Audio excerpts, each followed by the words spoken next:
তো বেশি কি হয়েছিল? বাবুলের বউর বাচ্চা হয় না তো ওই লেগা ডাক্তার কবিরাজের কাছে গেছিলাম বুঝছো। হুম, ঠিক আছে। কবিরাজে ওষুধ দিছে।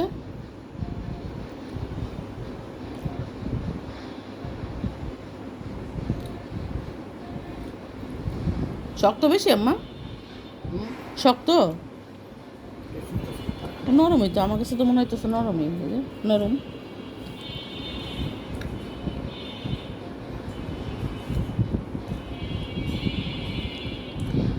কাজল ওষুধ দিয়ে কাজল করে। হুম? কাজল ব্যস্ত ওই কবিরাজ দেখাইয়া বাইগো বাড়িতে গেছিলাম, বাইরে দেখাইলাম বড় বাইরে পারুল গো বাসায়। আর বসে গেছিল। হ্যাঁ